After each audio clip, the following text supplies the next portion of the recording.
அண்ணா வணக்கம். வணக்கம் வணக்கம். ரொம்ப நாள் கழித்து மீட் பண்ணுறோம். ஒரு பெரிய சக்ஸஸ்க்கு அப்புறம் செக்கச்சி வந்த வானம் இன்றைக்கி வந்து விஜய் சேதுபதி அப்படிங்கிறவர் ஒரு ஜம்ப்பு, அதாவது நம்ம புதுப்பேட்டை மீம் அழகாக போட்டுறாங்க, ஃப்ரம் ஹியர் டு ஹியர் அப்படின்ட்டு. நான் எங்களுக்கு மீம் போகிறது ரொம்ப ஈஸி. ஒரு ட்ராவலாக பார்த்தா உங்களுக்கு அது பல ஃப்ளாஷ்பேக்ஸ் வந்து ஓடி போகும். என்னைக்காவது ஒரு நாள் நம்ம புதுப்பேட்டை மாதிரி படங்கள் நடிச்சிட்டு இருக்கிறப்போ மணிசார் படத்தில் நமக்கு ஒரு ரோல் வந்து நிற்போம், இதை பண்ணுவோன்னு தோணுச்சார்? இல்லை, மணிசார் படத்தில் நடிக்கணுன்ற ஆசை இருந்தது எனக்கு. புதுப்பேட்டை நடிக்கும் போது இல்லை, அப்போ தான் தொடங்குது. புதுப்பேட்டை நடிக்கும் போது அந்த ஆசை இருந்தது. கரெக்டாக முடிச்சுட்டு வரும்போது அவர் படத்தில் நடிச்சுன்னு ரொம்ப ஆசை இருந்தது. நான் ராவணன் ஆடிஷன்லாம் போயிருக்கேன் நான். பட் என்ன அவர் படத்தில் ஒரு சீனாவது வந்துடணும், ஒரு ஃப்ரேமாக நிற்கணும்னு ரொம்ப ஆசை இருந்தது. நான் ட்ரைலாம் பண்ணேன், நிறைய ஒரு ஃபோட்டோ கொடுத்துருக்கேன். ராவணனில் அந்த அவரோட தம்பி கேரக்டருக்கெலாம் ஆடிஷன் பண்ணேன் நான். கீழே பேஸ்மெண்ட்லாம் நடந்தது ஆடிஷனாக.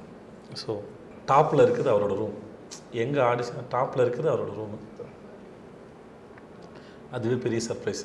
நான் அந்த படி அந்த அந்த இடத்துல ஆஃபீஸ்க்கு வரும்போது சொல்லுவாங்க, சார் வரும்போது எஞ்சி நின்று விஷ் பண்ணலாம் கூடாது, நீங்கள் வாட்ட உட்காந்துருங்க அப்படின்னு சொன்னாங்க. அங்கே சார் அப்போல்லாம் ஃபோட்டோ கொடுக்க ஆஃபீஸ் போனால் ஆஃபீஸ் ரிசப்ஷன் சொல்லுவாங்க, இந்த சார் வரும்போது எஞ்சி நிற்கிறது விஷ் பண்ணுறது அதெல்லாம் பண்ணக்கூடாது, நீங்கள் வாட்டுக்கு சாதாரண உட்காந்துருங்க, அவர் வேலையை பார்த்துட்ருப்பார் அப்படின்னு இன்ஸ்ட்ரக்ஷன் கொடுக்கப்படும். அப்போல்லாம் ஆசையாக இருக்கும், அந்த படி மேலே போகிற படி அவர் ரூம் எப்படி இருக்கும் அப்படின்னு ஒரு பெரிய ஆசை இருக்கும். அது படி ஏறி ரூமுக்கு போயிட்டீங்க? படி ஏறி ஒரு நாள் ரூமுக்கு போனேன், கதை கேட்டேன், அது சந்தோஷம். நீங்கள் கண்ட மணிரத்னத்துக்கு இப்போ ஒவ்வொரு நடிகர்கிட்ட கேட்டாலும் ஒவ்வொன்று சொல்கிறாங்க, மணி சார் இப்படிப்பட்டவர் அப்படிப்பட்டவர். செக்கச்சி வந்த வானத்தில் நீங்கள் ஒர்க் பண்ணும்போது, இல்லை அதுக்கு முன்னாடி கண்டிப்பாக ஃபிலிம் கேரியரில் கண்டிப்பாக ஒரு இதில் மீட் பண்ணியிருப்பீங்க? இல்லை, ஆமாம், அதுக்கு முன்னாடி ஒரு மீட் பண்ணோம், 2 முறை மீட் பண்ண நினைக்கிறேன். ஓகே சார் சொன்னேன், அப்போ சொன்னார், நல்ல படம் பண்ணுறீங்க, வாழ்த்துக்கள் அவரோட சொன்னார். குட், வெரி குட், கம்மியாக தான் சொன்னார், தெரில அது. இதில் எப்படி செக்கச்சி வந்த வானத்தில்? செக்கச்சி வந்த வானம் போகிறதுக்கு முன்னாடி எனக்கு வேறு ஒரு ஒப்பீனியன் இருந்தது. ரொம்ப மணி சார் வந்து ரொம்ப நிதானமாக படம் பண்ணுவார் அப்படின்னு நான் நினச்சிட்டு இருந்தேன். ரொம்ப ஃபாஸ்ட்டு, நான் பயந்துட்டேன். அவ்வளோ ஃபாஸ்ட்டு அவ்வளோ ஃபாஸ்ட் நான் பார்த்ததில்ல, ரொம்ப ஃபாஸ்ட்டு. நான் அவர்கிட்ட சொன்னேன், சார் இவ்வளோ ஃபாஸ்ட் நான் பார்த்ததில்ல சார். சிரிச்சார். ஏன்னா வேறு எந்த ஒரு விஷயம், அவர் மைண்டில் பிக்சர் அவ்வளோ கிளியராக இருக்குது, அதனால் இருக்குது. பட் அந்த படம் நடிச்சுட்டு நான் அடுத்த படம் போகும்போது அவங்க ஸ்லோவாக இருக்க மாதிரி ஃபீல் ஆகிடுச்சு. அந்த இம்பேக்ட் இருந்தது. அருண் படம் நடிக்கும்போது எனக்கு அவங்க ரொம்ப ஸ்லோவாக வேலை பார்க்குற மாதிரி எனக்கு ஒரு ஃபீல் இருந்தது. ஓகே, மணிகிட்டேருந்து எடுத்துக்கிட்ட ஒரு மிகப்பெரிய வேல்யூ என்ன? தொழில் தான் இங்கே பெருசு, தொழில் தான் இங்கே எஜமா, தொழில் தான் இங்கே முக்கியம். அவரோட கவனம் முழுக்க, மணி சாரோட கவனம் முழுக்க அது மேலே தான் மட்டும்தான் இருந்தது. And then he respects everybody, எல்லாரையும் மதிப்பார். அது யார் என்ன கருத்து சொன்னாலும் அதை கேட்பார். ஸோ அதனால் ஆக்டர்ஸ் அவ்வளோ கம்ஃபர்டபுளாக வச்சுப்பார். கழுத்தில் தாய்த்து கையில் வந்து இதெல்லாம் ப்ராப்பர்ட்டி கேட்டால் பேட்டைக்கு போட்டிருக்கீங்க அப்படிங்கிறீங்க. இதுவும் இன்னொரு மைல்கல். ஒர்க் பண்ணுறது ரஜினி சாரோட. கார்த்திக் படம் இல்லை, எனக்கு பெரிய சந்தோஷம். கார்த்திக் வந்து ரஜினி சாரோட பெரிய ஃபேன். அவர் இந்த படம் பண்ணுறதுல நான் அவருக்காக ரொம்ப பெரிய சந்தோஷப்பட்டேன். ஏன்னா அவர் அவ்வளோ டைஹார்ட் ஃபேன் அவர். அதில் நானும் இருக்கிறேங்கிறதுக்கு எனக்கு பெரிய சந்தோஷம். கார்த்திக் தான் நன்றி சொல்லணும், பெரிய சந்தோஷம் அது. ரஜினி சார் எப்படி ஸ்பீடாக இன்னும் அந்த 5th டாப் கியர் தானே? ஆமாம், படி ஏற காட்சி ஒன்று இருக்கும், அது அவர் ஏறிட்டார். உண்மையாகவே என்னால் ஏற முடியல, வேகமாக போயிட்டார் அவர். நம்புங்க, உண்மை அது, எக்ஸாஜரேட் பண்ணி சொல்லணும், உண்மை அது. ரொம்ப ஃபாஸ்ட்டு. ஒரு மிகப்பெரிய உயரத்தில் இருக்கிற ஒரு மனுஷன் விஜய் சேதுபதி போய் கூட ஃப்ரேமை ஷேர் பண்ணுறாங்க, எப்படி வெல்கம் பண்ணார்? அவர் தன்னை பெரிய மனுஷனாலாம் அப்படி ஒன்றும் நினச்சிக்கிட்டு இன்னொருத்தர் ரிசீவ் பண்ணுறதில்ல. எல்லாரையும் ரொம்ப சமமாக அழகாக மதித்து ரிசீவ் பண்ணுற மனுஷன் அவர். அவ்வளோ அந்த மாதிரிலாம் இல்லை. அவர் வேலை பார்க்குற இடத்தையும் வேலையும் கோ ஆக்டர்ஸையும் அவ்வளோ கம்ஃபர்டபுளாகவும் ட்ரீட். நீங்கள் வந்து என்ன பண்ணாலும் உங்கள்கிட்ட இருக்க பிரமிப்பு உங்களை விட்டு போகாது. பிரமிப்பு இருந்துகிட்டு தான் இருக்கும். ஆனால் அவர் முடிஞ்ச அளவுக்கு அவர் பக்கத்தில் இருக்கும்போது அதெல்லாமே உங்களுக்கு அது சாதாரணமாக தான். அவர் இருக்கிற சாதாரணம் உங்களுக்கு அவர் சாதாரணமாக இருக்கிறதே உங்களுக்கு பிரம்மாண்டமாக தான் இருக்கும். பட் கூலாக இருக்கலாம், அவர்கிட்ட கூலாக இருக்கலாம். பட் ஆனால் அவங்களை மீறி தன்னால் வந்துடுறது. கூட இருக்கும்போது ஒரு வாக்கியம் ஏதோ ஒன்று சொல்லியிருப்பாரு, ஒழிச்சிட்டே இருக்கிறது கிரீங்கார மாதிரி ஏதாவது இருக்கா? இன்னும் அப்படி நாங்கள் அப்படி உட்காந்து பேசுறதுக்கு டைம் இல்லையா? அந்த மாதிரி எதுவும் இது வரைக்கும் அமையல. சீன்ஸ் பற்றி பேசி முடிச்சோன்னா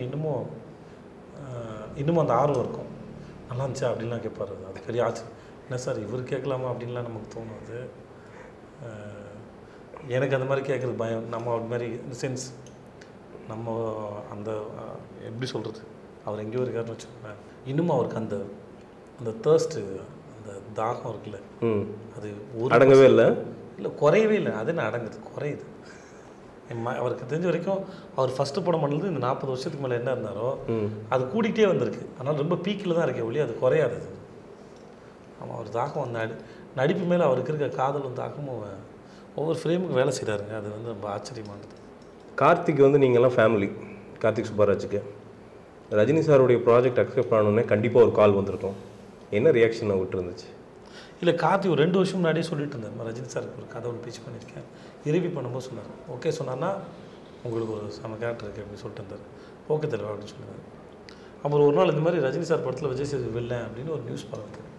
எனக்கு சத்தியமாக தெரியாது. என் பொண்டாட்டி சொன்னால் இந்த மாதிரி நீங்கள் தான் வில்லன், நம்ம சொல்லவே இல்லைன்னா. சத்தியமாக எனக்கும் தெரியாது. அப்புறம் நான் ஃபோன் பண்ணி அங்கே இபி இருக்கார், அது அவரோட பிரதர் இல்லை, கார்த்தி இருக்கார். அவர் என்ன தெய்வம் மச்சான், என்ன நியூஸ்னா? ஆமாம் தலைவா அப்படின்னாரு. இல்லை என்கிட்ட சொல்லவே இல்லை அப்படின்னா. உங்கள்கிட்ட தான் என்கிட்ட சொல்லியாச்சு அப்படின்னு. அதுக்கப்புறம் தான் நேரில் போய் பார்க்குறேன். இந்த அனௌன்ஸ்மெண்ட் வந்து 2 நாள் கழித்து தான் நான் நேரில் போய் பார்க்குறேன். ஓகே. ஸோ எனக்கு முன்னாடியே வரல, நானே செய்தி வெளியே தான் தெரிஞ்சுக்கிட்டேன். செவி வெளி செய்தி தான். ஓகே. 96 96 இன்றைக்கி ட்ரெய்லர் பார்க்குறோம், பாடல்கள் பார்க்குறோம். ரொம்ப முடியாத ஒரு நாளில் உட்காந்து லைஃப் ஆஃப் ரம் பாட்டு கேட்க ஆரம்பிச்சிடுறோம். திருப்பி கேட்க ஆரம்பிச்சிடுறோம். அது சலிக்கவே மாட்டேது கர்மம், என்னென்னு தெரில. அந்த மனுஷன் பிரேமை பார்த்தா ஏதோ வந்து ஒரு லிரிக் ரைட்டர் வந்து டப்புன்னு மாறி ஏதோ டைரக்டரான அந்த மூடில் தான் அப்படியே ஜாலியாக ஒரு ஹெச்டி பைக்கில் சுற்றிட்டு இருக்கு. அப்படி என்ன கனெக்ஷனுங்க அது? என்ன ஏதோ மேஜிக் நடந்த மாதிரி இருக்குது. பிரேம்கிட்ட இருந்து பிரேம் சொல்லுவார், ரொம்ப ஆச்சரியமாக அவருக்கு ரைட்டராக இருக்கணுங்கிறது தான் ஆசையாக இருந்திருக்கு. பெரிய சர்ப்ரைஸ் தான். பட் ஆனால் இப்படிப்பட்ட ஒரு ரைட்டராக இருப்பார் நான் எதிர்பார்க்கவே இல்லை. Is a very good excellent film maker. அது நான் ஃபஸ்ட்டு அவர்கிட்ட இந்த கொஷின் கேட்குறப்போ நான் கதை பிச் பண்ணேங்க. அப்போ விஜய் இருந்துட்டு நீ ஏதோ கொரியம் படம் தான் அடிச்சுட்டு வந்திருப்பேன்னு நினச்சேன், இப்படி படம் பண்ணிட்டு வந்திருக்க, இது நீ மற்றவங்களுக்கு விட்டுறாத நீயே பண்ணுன்னு சொன்னீங்கன்ட்டு. அங்கே ஆக்சுவலாக என்ன நடந்துச்சு? இல்லை, நம்ம நம்பிக்கை இல்லாமல் தான் அந்த கதையை கேட்டோம். உண்மையாகவே தொடங்கும்போது கதை சொல்லும்போது சரி முழுக்க அவநம்பிக்கையில் தான் கேட்கணும். ரொம்ப சுமாராக இருக்கிற ஒரு கதையாக தான் இருக்கும் அப்படின்ற மாதிரி அவர் சொன்ன அந்த மாதிரி வார்த்தைகளோடு தான் நான் அந்த கதையை கேட்டேன். நிஜமாக நான் கதை கேட்க அப்படியே மெல்ல உள்ளே போக ஆரம்பிச்சிட்டேன். அப்புறம் வந்து அது தன்னால் உள்ளே இழுத்துடும். நீங்கள் படம் பார்க்கும்போது அதை உணர்வீங்க. எனக்கு தெரிஞ்ச வரைக்குமே நான் அப்படி நம்புகிறேன். த்ரிஷா அவங்க ஏதோ ரொம்ப பாய்ஸ்டாக ஒரு ப்ரெஸ், அதாவது எப்படின்னா அவங்கள ஒவ்வொரு ப்ரெஸ் மீட்டு இந்த படம் சம்மந்தமாக பார்க்குறப்பெல்லாம் நீங்கள் எல்லாருமே எப்படி உட்காந்துருக்கீங்கன்னா பரீட்சை 101 மார்க் 100க்கு எடுத்த குழந்தைங்க மாதிரி தான் உட்காந்துட்டு ஒரு மாதிரி பீமிங்காக உட்காந்துருக்காங்க. ஏதோ சம்திங் ரொம்ப இல்லை. அது காரணம் வேறு ஒன்றும் இல்லை. படத்தை எங்களுக்கு தெரியல.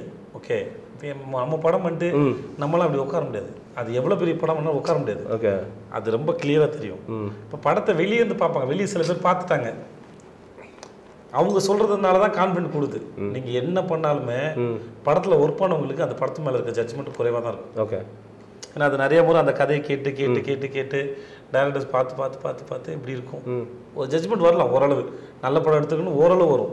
அது ஒரு 25% வச்சுக்கோங்களேன், அவ்வளோதான் இருக்கும். மித்தெல்லாம் மக்கள் பார்த்தா தான் அது தெரியும். அப்போ மக்களாக இருக்கிற வெளியே இருக்கிறவங்க பார்க்குறாங்கல்ல, அவங்க பார்த்து சொல்லும் போது தான் ஓ நிஜமாவே நல்லா தான் இருக்குது போல இருக்குது அப்படின்னு தோணும். அந்த நம்பிக்கை தான் இருக்குது. இப்போ இருக்குது அந்த நம்பிக்கை வந்து இன்னும் பயமாயிடுச்சு. அதுக்கப்புறம் ஐயோ இதே மாதிரி எல்லாரும் சொல்லிடணும் அப்படின்னு ஒன்று இருக்குது. எல்லாருக்கும் தோணிடணும், எல்லாருக்கும் அது பிடிச்சிடணும் அப்படின்னு ஒரு ஒரு நம்பிக்கை. அவர் ஏன்னா இது வரைக்கும் யாருமே அந்த குறைய சொல்லலை. ஓகே, ஒன்று ஃபோன் பண்ணாமையாவது இருந்திருக்கணும். ஃபோன் பண்ணி சொல்கிறாங்கன்னா சொன்னவங்க யாரும் பொய் சொல்கிற ஆட்கள் இல்லை. ஓகே, சொல்கிற ஆட்களை வச்சிருக்கு. சும்மா எனக்கு அவங்க படம் பார்த்தாங்களா இல்லையானே எனக்கு தெரியாது. இப்போ அவங்களுக்கு ஃபோன் பண்ணி படம் நல்லா இல்லைன்னா ஃபோன் பண்ணி சொல்லணும் அவசியம் இல்லை. புரியுது. ஸோ அவங்களோட பேசலாம் வச்சு ஒரு ஜட்ஜ்மெண்ட்டுக்குள்ளே ஓகே ஃபைன் நமக்கு இது ஒரு மைல் ஸ்டோனாக இருக்கிறதுக்கு வாய்ப்பு இருக்குது. நாட் மைல் ஸ்டோன் இல்லை தான். இந்த மைல் ஸ்டோனு அவார்டு இதெல்லாம் தூக்கி ஓரம் வச்சுருங்க. அதெல்லாம் இல்லவே இல்லை. ஜனங்களாகிய விமர்சகர், இப்போ நீங்கள் விமர்சகர்கள் உங்களையும் தூக்கி ஓரம் வச்சுருங்க.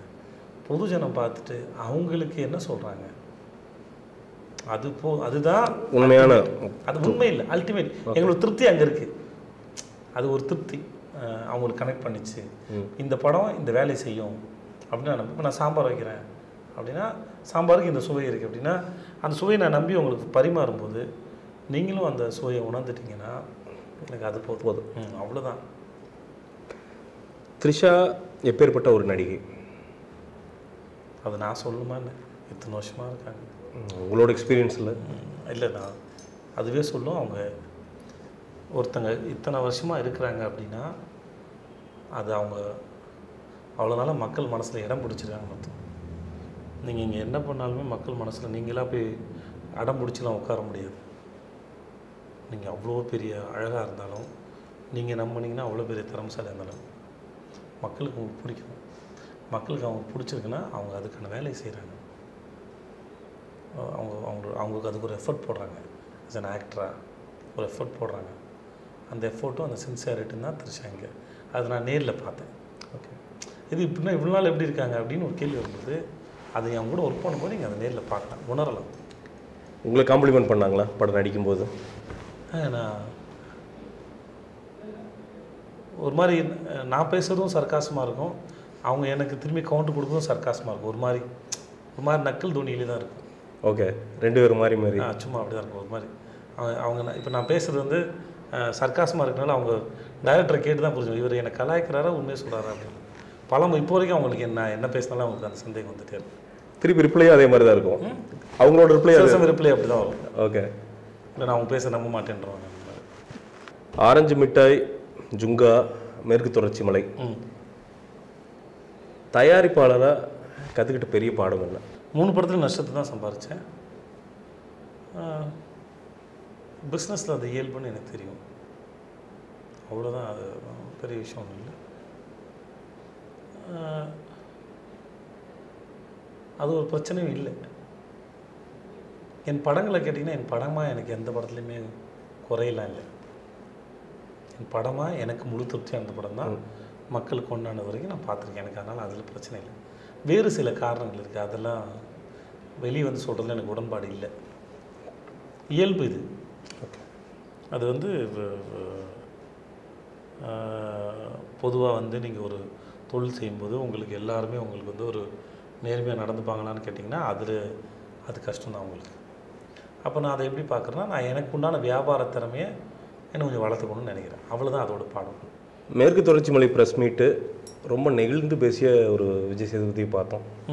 ரொம்ப அப்படியே காட்ஸ் எல்லாம் டவுன் கீழே விட்டுட்டு இது இவ்வளோ அப்ரிஷியேஷன் வரும்னு எனக்கு தெரியல, நான் அண்டர் எஸ்டிமேட் பண்ணிட்டேன் அப்படின்ட்டு வந்து ஒரு ஹானஸ்ட்டாக அக்செப்ட் பண்ணிக்கிறேன் விஜய் சேதுபதி. ஏன்னா எல்லோரும் என்ன பாராட்டினாங்க. நமக்கு தகுதி இல்லாத ஒன்று நமக்கு பாராட்டம் நமக்கு குத்தும் இல்லை அது. அதனால் இல்லைப்பா எனக்கு இல்லை, அது அவருக்கே போய் சேரட்டும். அவர் தான் எல்லாத்துக்கும் காரணம்.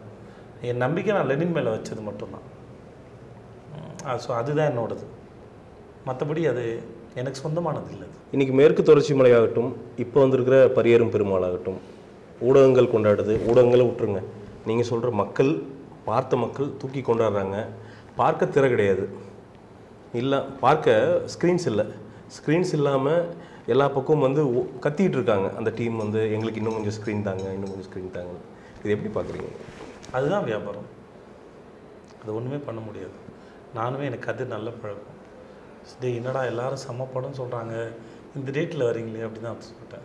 ஏன்னா ஏற்கனவே ரிலீஸ் ஆன படமும் இன்னும் தேட்டரில் இருக்குது. இப்போது செக்க சிவந்த வானம் வேறு வந்திருக்கு. அது என்னென்னா பத்தாமல் போயிடும். எனக்கு வருத்தம் இருந்தது. பட் ஆனால் அதான் வியாபாரம். அது வந்து அது எதுவுமே பண்ண முடியாது. அது ஏற்கனவே இருக்கிற ஒரு சிஸ்டம் அது. ஏன்னா நீங்கள் வெளியேருந்து பார்க்குறது வேறு என்ன வேணால் சொல்லலாம். எல்லோரும் பணம் போட்டு இன்வெஸ்ட் பண்ணியிருக்காங்க.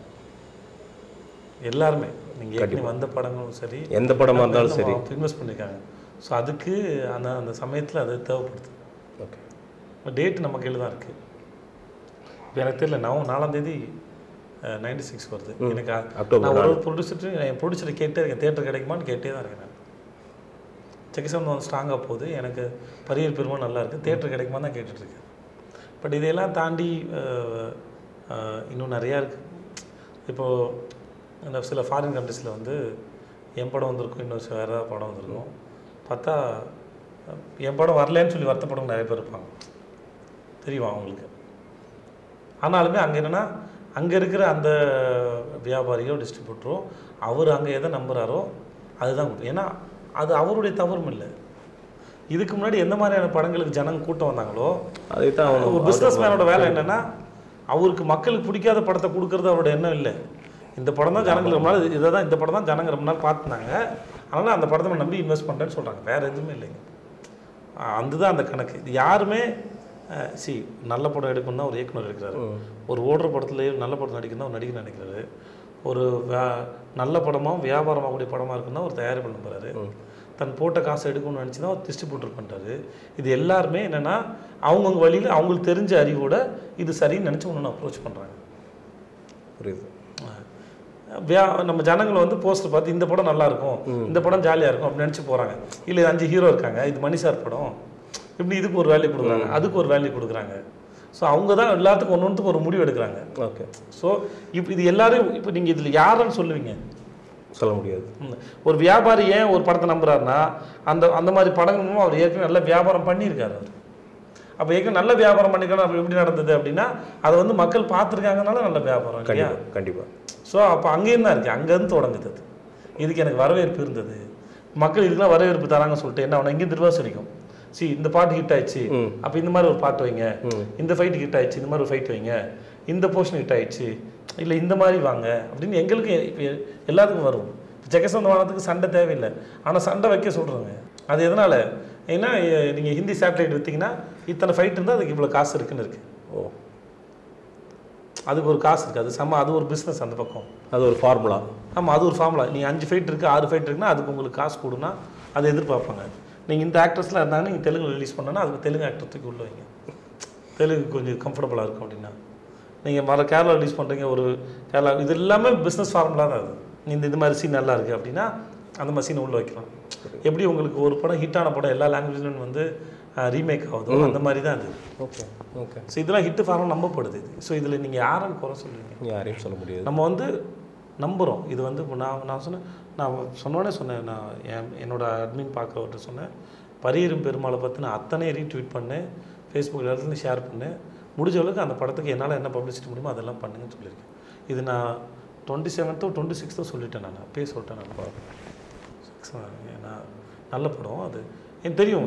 செக்கசிவந்த வானம் என்ன இருந்தாலுமே அது மணிரத்னம் சார் படம், இவ்வளோ ஸ்டார்ஸ் இருக்காங்க, கண்டிப்பாக இதுக்கு வந்து பெரிய ஓப்பனிங் இருக்கும். அந்த படம் வந்ததுக்கப்புறம் படத்தோட ரிசல்ட்டும் ரொம்ப நல்லா இருக்குது. ஸோ இதெல்லாம் சேர்ந்து தேட்டர் கிடைக்கிற கஷ்டமாக தான் இருக்கும். பட் ஆனால் அதை தாண்டி படம் நின்றுன்னு ஆசைப்பட்றேன். நல்ல படம், அது ஜனங்களுக்கு போய் சேரணும்னு ஆசைப்பட்றேன். சம்டைம்ஸ் சேர்ந்து இப்போ நான் மேற்தொடர்ச்சி மலை வந்து நான் நம்பலைன்னு சொன்னேன், அது கடைசியில் கொண்டு போனது யாருன்னா ப்ளஸும் பொதுஜனமும் தான். கண்டிப்பாக. அப்போ அந்த படத்தையும் பொதுஜனம் தான் பார்க்குறாங்க. இது இப்போ அதை பார்க்குற ரேஷியோ குறையுது, வேற ஒன்றும் இல்லை.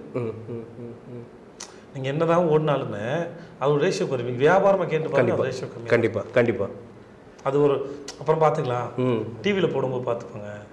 நானே என் படத்தை ஒரு 2-3 படத்தை பார்த்துவேன், பார்க்கல அப்படின்னு நான் கேட்டேன், ஏங்கன்னு கேட்டேன்.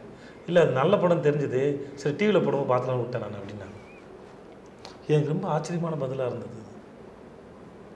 அவங்க ஆப்ஷன்ஸ் நல்ல படம் தெரிஞ்சது, பட் ஆனால் நான் அது டிவியில் படம் பார்த்தேன்னு முடிவு பண்ணிட்டேன் அப்படின்னு சொல்லும்போது எனக்கு நான் என்ன சொல்கிறதே தெரியல. அப்படியா, அது என்ன கணக்கில் அவங்க அப்படி முடிவு பண்ணுறாங்கன்னு யோசிக்க ஆரம்பிச்சேன். இங்கே யாருமே வந்து மக்களுக்கு பிடிக்காத ஒரு படத்தை கொடுக்கணும்னு யாரும் நினைக்கிறதே இல்லை. புரியுது. கணக்கு போடுறோம், சம்டைம்ஸ் காசு நிறைய இன்வெஸ்ட் பண்ணியிருக்கோம், அப்போ அதை எடுக்கணும்ல. வீடு எப்படி வீட்டை வந்து பேலன்ஸ் பண்ணுறீங்க? அதாவது மனைவி, குழந்தைகள், இந்த பிஸி ஸ்கெட்யூலில். இப்போ குழந்தைங்களுக்கு குவார்டர்லி எக்ஸாம் லீவ் விட்டாங்க. நான் லக்னோவில் ஷூட்டில் இருந்தேன், அவங்க வந்துட்டாங்க. ஸோ ஒரு 1 வீக் என் கூட இருந்தாங்க. 24/7 என் கூட தான் இருந்தாங்க. ஓகே. ஷூட்டிங் ஸ்பாட்டில் இருந்தாங்க, என் கூட இருந்தாங்க. நடுவில் 2 நாள் எனக்கு ஷூட் இல்லாமல் இருந்தது. நாங்கள் எங்கேயும் போகவே இல்லை.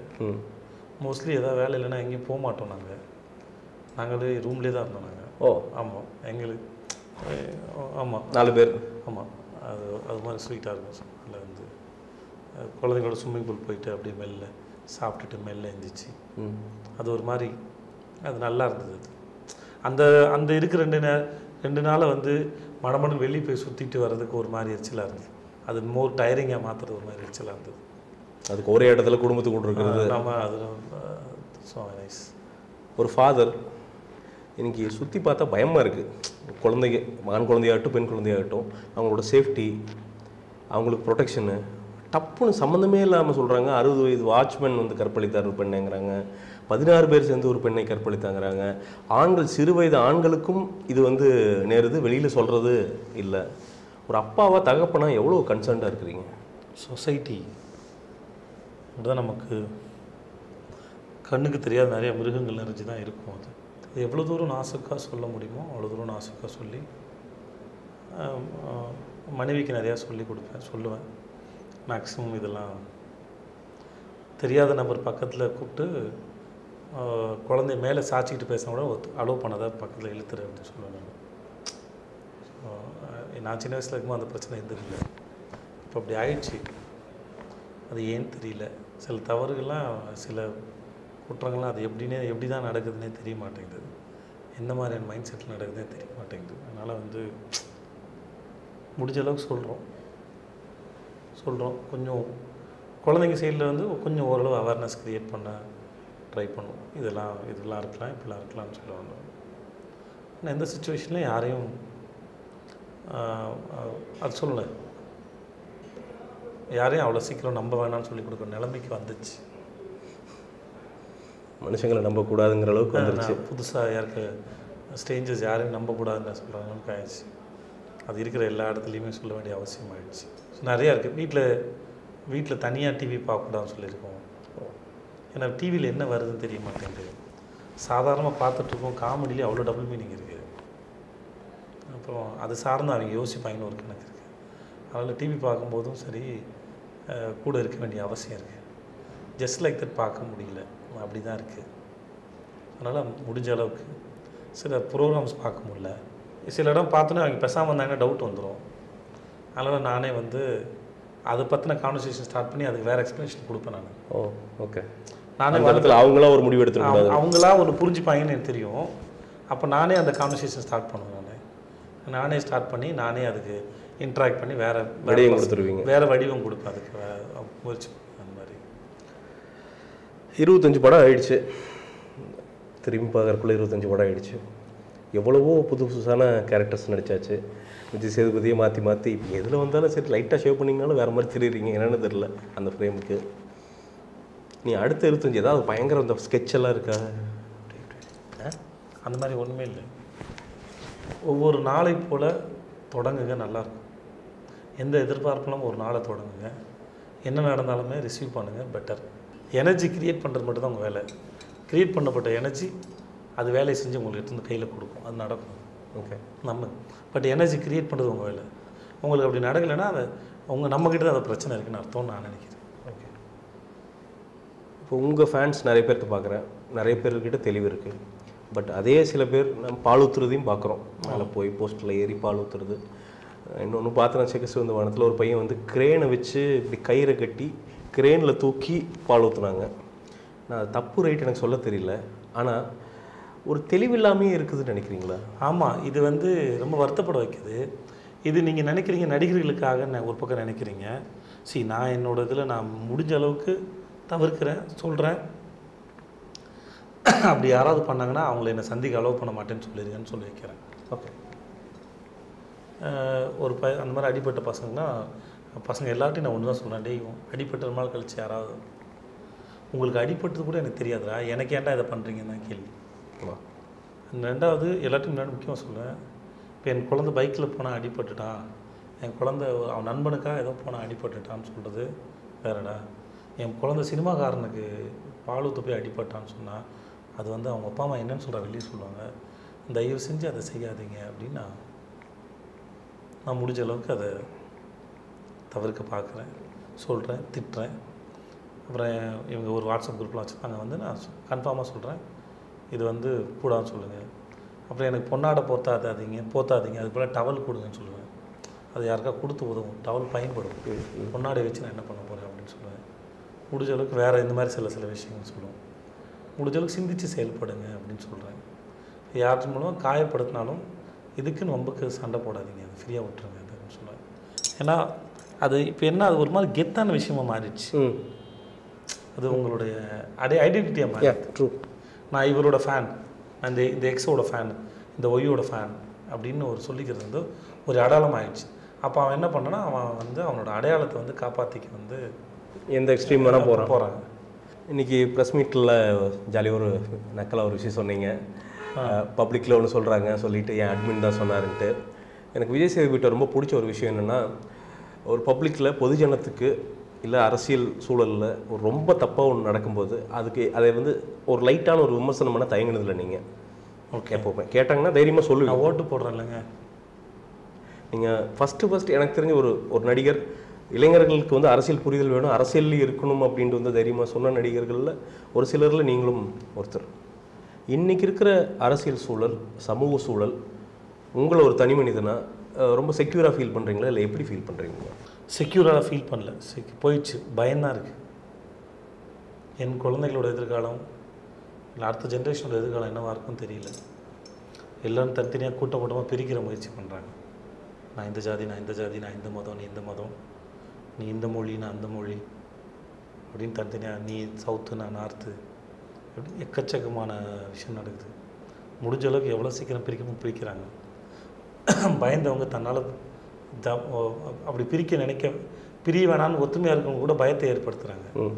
நீ வந்து உன் கூட்டத்தில் போய் சேரலைன்னா உன் உயிருக்கு ஆபத்துன்ற மாதிரி பயத்தை ஏற்படுத்துகிறாங்க. ஸோ அதனால் அது வந்து செக்யூரிட்டி இல்லை.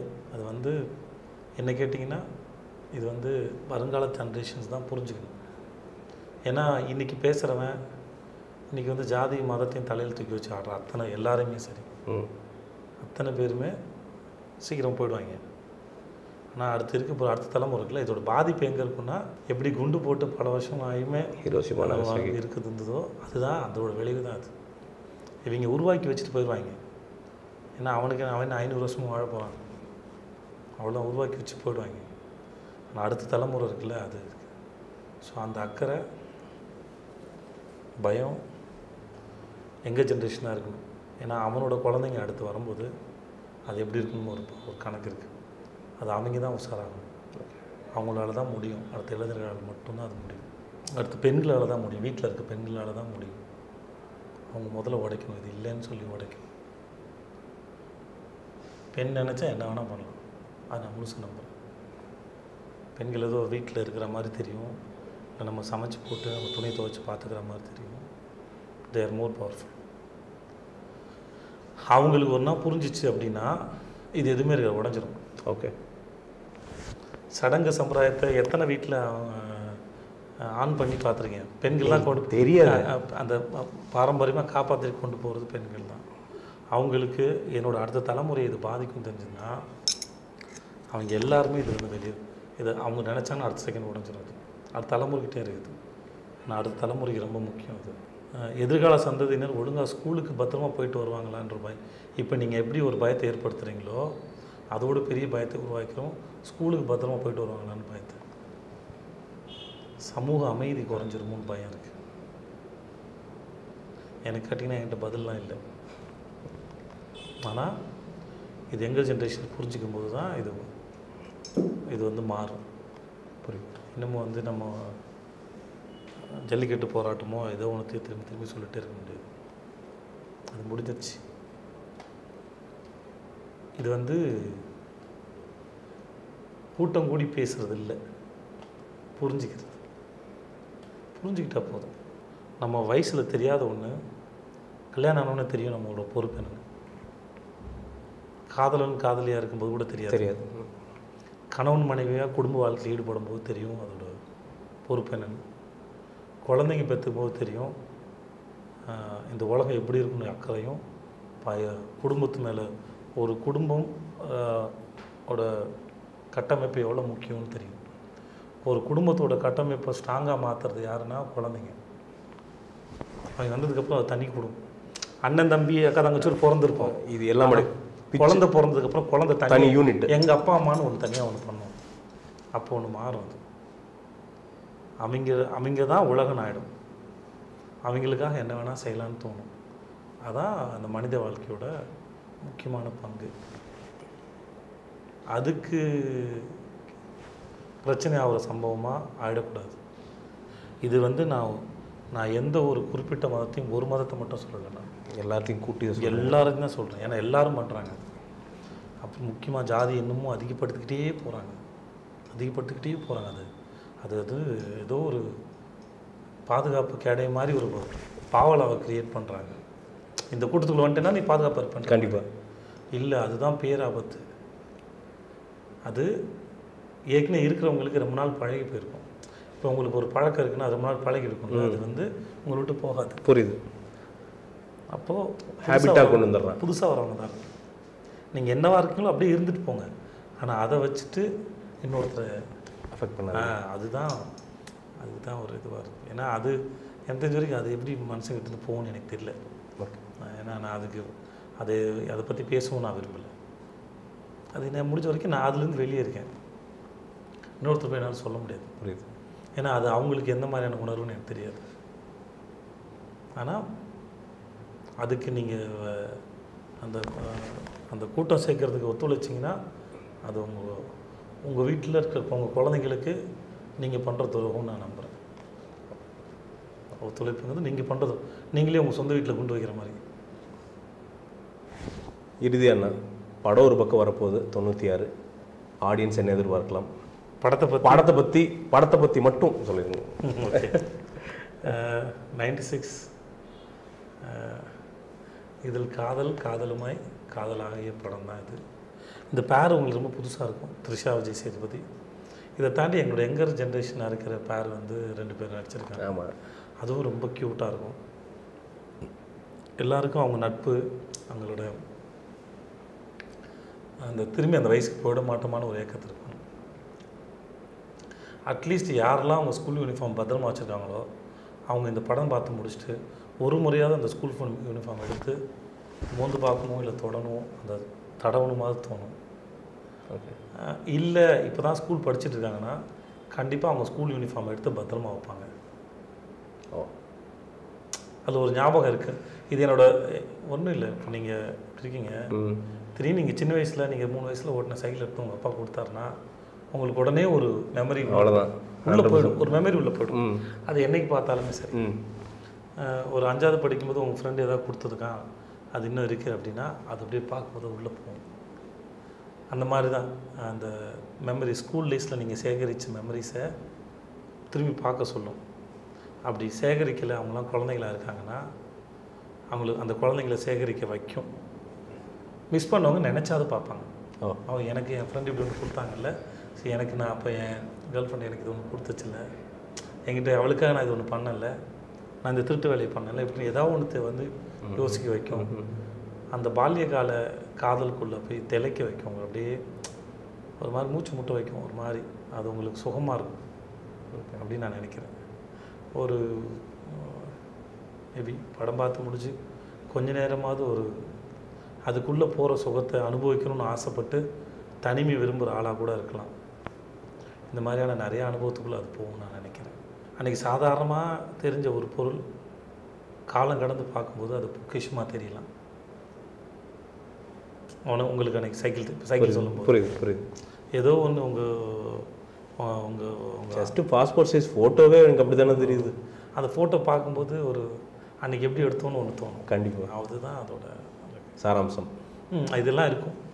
இதுக்குள்ளே தான் மனுஷன் இருக்கான். மனுஷன் எங்கன்னா அவனோட எமோஷன்ஸ்குள்ளே தான் மனுஷன் இருக்கான். இப்போ இதுக்கு முன்னாடி நான் உங்களுக்கு ஜாதி பற்றி பேசும்போது அதுவும் எங்கள் கண்ண எமோஷன் ஒன்று தான் மனுஷன் இருக்கான். அவனை எமோஷனல் லாக் பண்ணிச்சு, அதனால தான் வர முடியல. அவன் புரியுது. அது நம்ம எவ்வளோ தான் போகணும்னு சொன்னாலுமே நம்ம எமோஷனல் லாக் ஆகிருக்கும். அதனாலே நம்ம வந்து வெளியில் வர மாட்டேங்கிறோம். சேதுபதினா தேங்க்யூ. வெல்கம். நன்றி.